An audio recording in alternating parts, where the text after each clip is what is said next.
for DJ Hamp. He's dope as hell. So shout out to him. But I wanted to get on this topic on DJ Hamp show. Apparently there's a woman who said that when I see a black man with a white or Latino woman, I think he took the easy way out. So so what does that even mean? Because when you say that, you act like that's a bad thing. He took the easy way out. Don't you want it to be a little easier? Why the fuck do I need to work tooth and nail to be with somebody? I'm gonna go where I'm appreciated, not where I'm tolerated.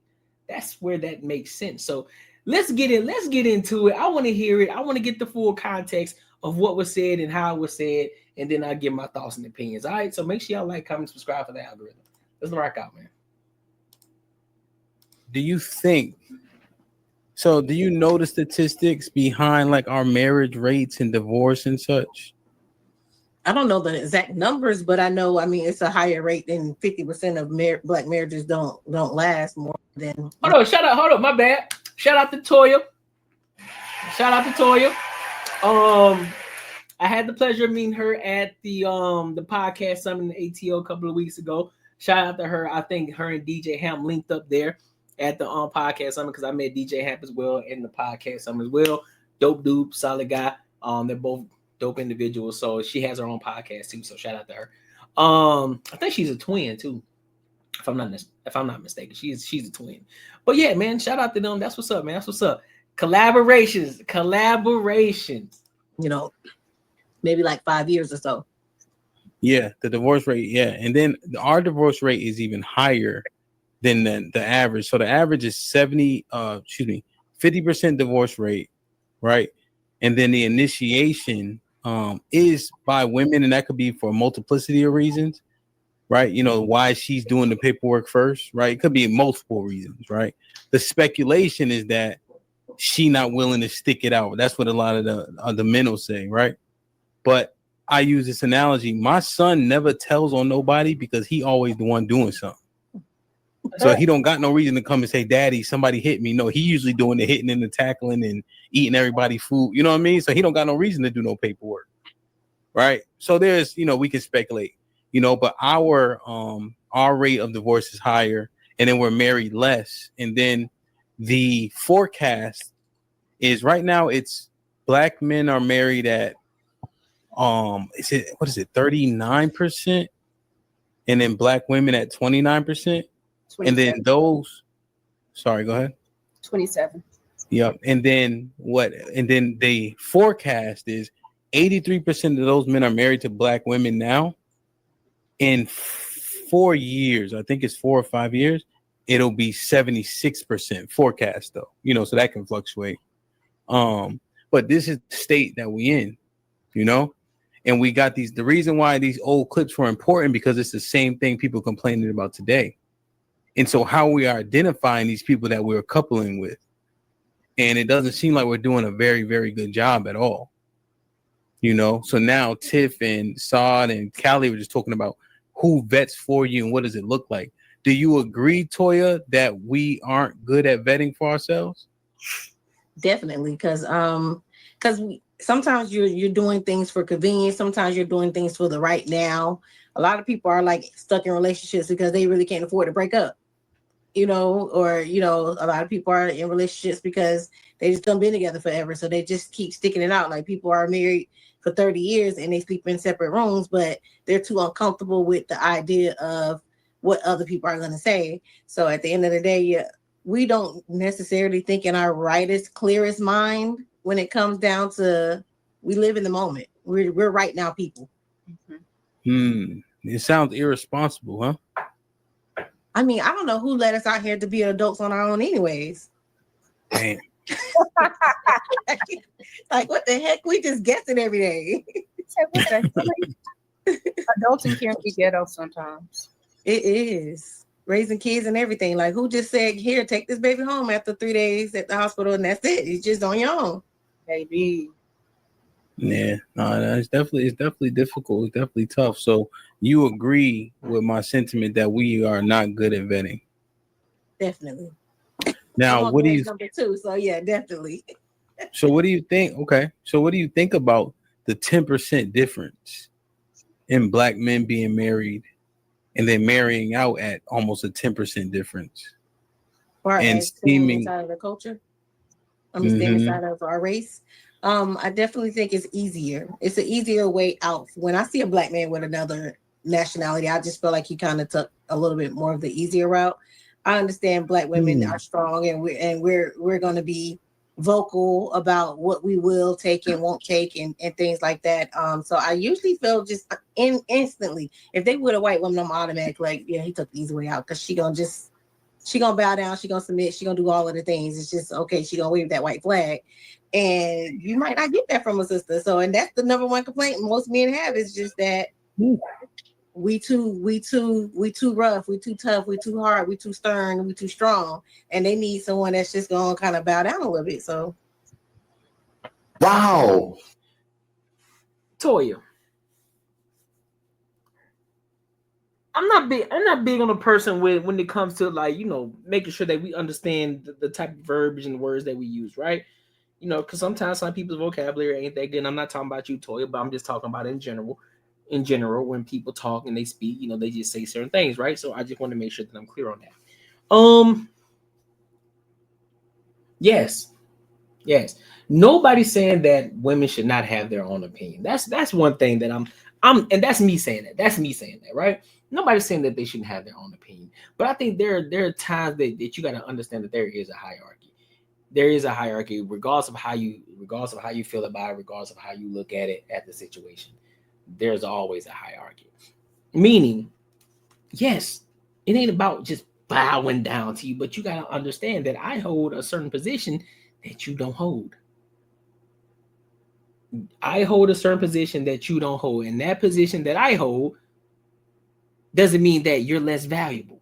It doesn't mean that you're less than. That doesn't mean that you're my slave or no shit like that. It just means that, listen, you got to understand that you are going to have to submit to my position in this relationship. It ain't equal. No matter how you put it, no matter how you try to phrase it, no matter how much you try to make it equal, it ain't equal at the end of the day. So you got to understand that. And no, I don't agree with the fact that, oh, well, just because you go through a Latina woman or you go to a white woman or whatever the case, that is easier. It doesn't make it easier. But some people understand the assignment. They understand what it means to be a wife. They understand those things. They understand the roles that you have to play.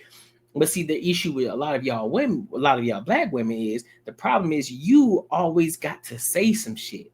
You think that you gotta say something. You think that you always gotta open your mouth. You don't have to talk all the fucking time. Men barely want to hear you talk anyway. So why the fuck do you feel as if you need to put yourself in the position to talk? You don't need to be heard sometimes. Sit in the cut, kick it, man. Play the game, man. That's the problem with a lot of y'all black women. Y'all don't know how to play the game, man. That's why a lot of y'all are losing. You don't know how to play the game. Woe is me, you independent. You don't need a man, but yet you want a man. But at the same time, when the man treats you and listens to the words that you say, they hear you and they say, "Oh, you don't want an independent man. You an independent woman, right? You don't need a man. So guess what? We going 50-50 then." Then you got a problem. Well, I don't want no weak ass man. I want a man who gonna stand up, who gonna take care of me. I want a man who gonna be a man. Cause what real man gonna tell an independent woman that she need to pay 50-50? Well, you the one that keeps saying that you going 50-50, that you independent. So what it sounds to me is that you don't need me, right? So I say we go 50-50. Not saying that I advocate for it. That's not what I'm saying, but I'm speaking, I'm responding to what you say as a woman. Listen, you say that you independent. You don't need a man. You don't need a man in your life. You want a man, right? So therefore, I want you to go 50-50 with me. You independent, right? You can do everything by yourself. You don't need a man at all. Okay, so pay 50% of your bills. So pay 50% of the shit that we do. If we go out, you pay 50% of it. Since you independent, you don't need me. You just want me. Say less. See, that's the problem. That's the thing that a lot of people don't talk about. Men, listen. We hear you. And we adapt. Now, mind you, there are some corny ass niggas out here too, so I'm not gonna sit here and say that it ain't. Some corny ass niggas out here too, but at the same time, y'all gotta pay attention to things that y'all say, ladies, and understand that shit backfires. It's kind of like what the Brittany Renner situation. She think that she can do what she do, say what she say, feel how she feel, all of this extra shit. But then when she got onto the show with Michael Porter Jr., and she's talking about, well, men believe that it's an insecurity for men because you shouldn't be worried about somebody's past and this, that, and the third because you focus on this person in the future. Nah, bitch, your past matters. And especially you talking about you had sex with 3 niggas. What? In the same day, and you got a yeast infection. What man that has some sort of dignity and who cares about himself, who has higher standards for himself, is going to go fuck with you? And you got a kid. Then there's a viral video of you out here goddamn demonizing your baby daddy while the kid is in front of y'all, while he's holding the baby. What makes you think a man is inclined to want to be with you, to want to take you on? Out of all the videos that you done put out there, how to finesse NBA players. What makes you think that niggas ain't hearing you? And you think that niggas should take you seriously? Boy, you was just with Kevin Gates for 2 minutes. Y'all just broke up 30 seconds ago. And you think niggas supposed to take y'all serious? Bro, man, this is why niggas can't take y'all serious, bro. This is why niggas can't take y'all serious. This is why a lot of men are going to where they are celebrated and not tolerated.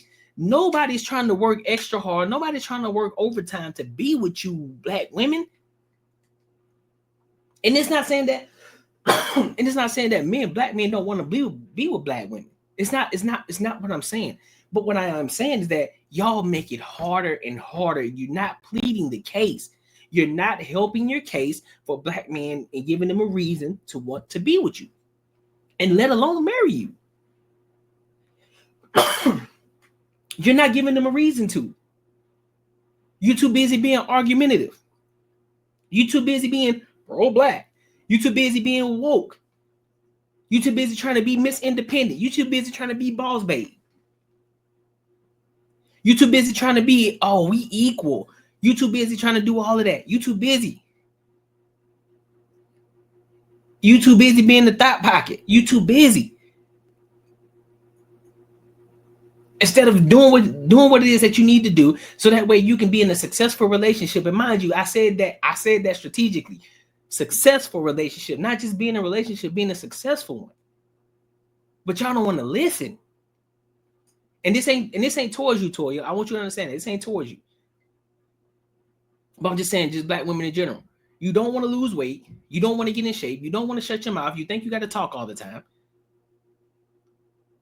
You always hooping and hollering, crying about something. You always think you got to say something. You always think you got to get the last word. You always got to have an attitude. You always think that you got to go against the grain, on a lot of different things. You act like you just can't be conservative. You act like you got to dress like a hoe in a thigh. You think men aren't supposed to judge you because of that. You think that you can go out here and be a hoe in your past, and you think men supposed to still accept you.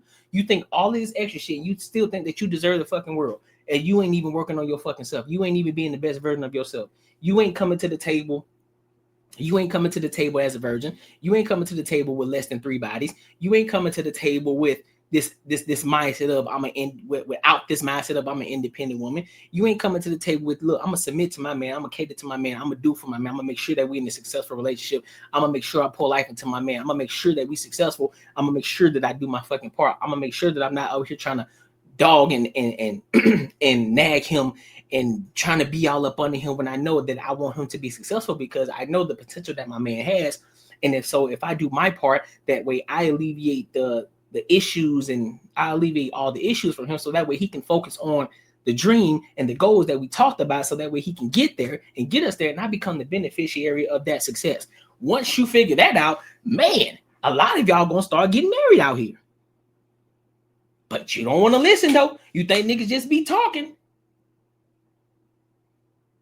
You think niggas just be out here